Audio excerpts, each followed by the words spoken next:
Hello everybody and welcome back for another episode of My Chaotic Budget. My name is Sandra and on this channel we do all things budget related when it comes to mine and my husband's paycheck. And in this episode we're going to be taking a new approach to our debt. And this is all thanks due to several messages and comments that I have been getting, and I think it's about that time for me to get a little more serious about my debt. So let's dive in. All right, my most recent videos about my debt have been getting much more traction lately. I'll put up my recent one up here in the comments.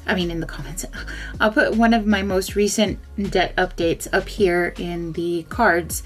All in all, I think what needs to be done, and I'm going to tell you to be honest, and it's because I was called out on it, and I think, you know what?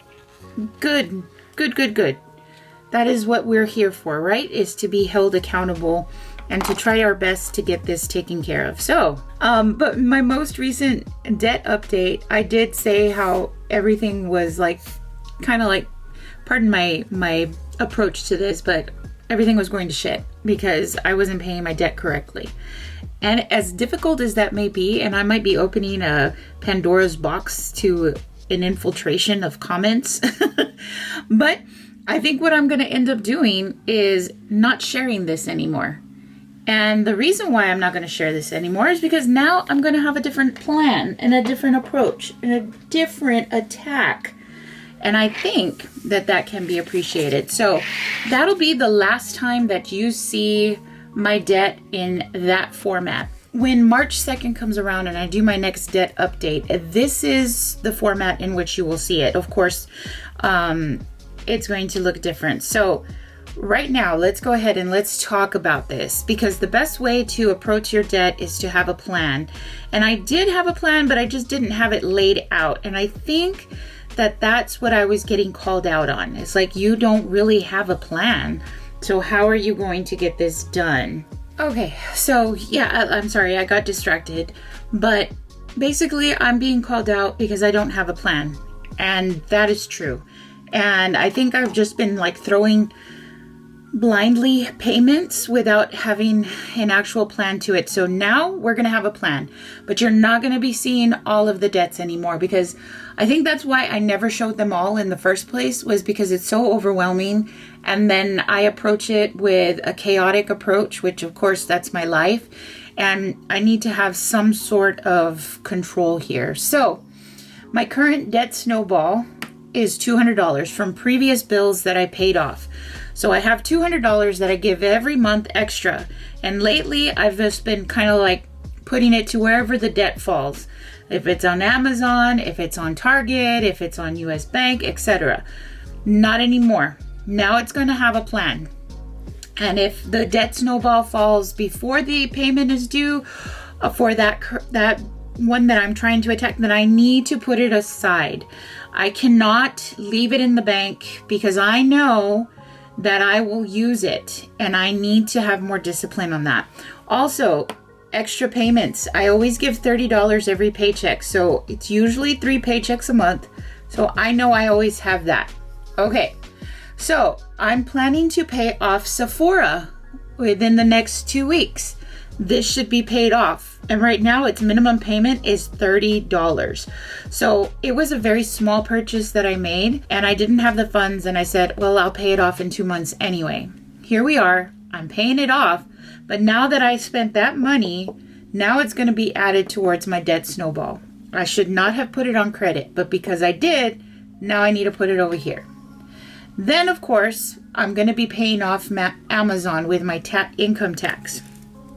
Okay, and I'm going to put that here with income tax because I don't have the kind of money to pay that off right now with just my regular paychecks or my husband's paycheck. So we'll pay off Amazon by March 1st with income tax refund.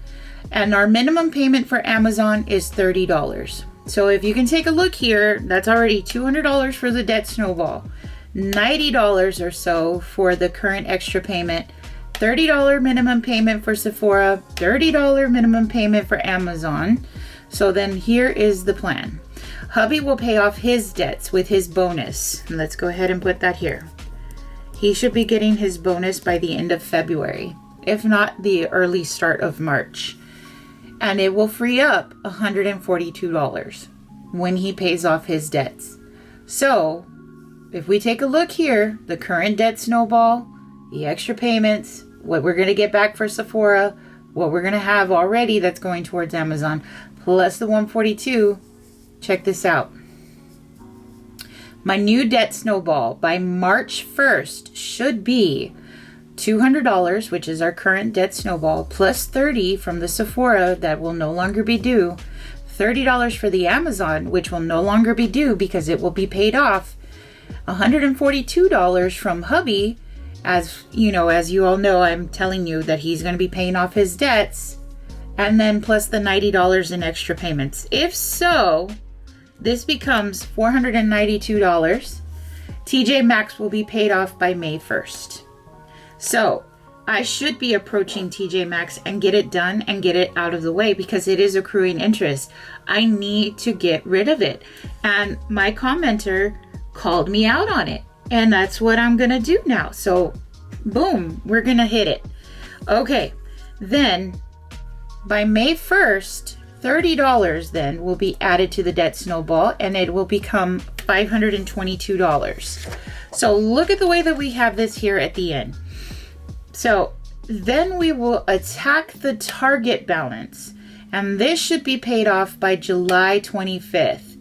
This will add $30 to the debt snowball, making the new payment to Best Buy $160 plus $552. That becomes $712. More or less, this should take us 7 months to pay off Best Buy. If I am a little bit more vigorous, behind these payments, I should be done with Best Buy before the end of the year. And this is me coming up with a better plan than what I had. And I think this is going to work a whole lot better than what I had before because I really didn't even have a plan. I was just like, okay, I'm just going to throw money.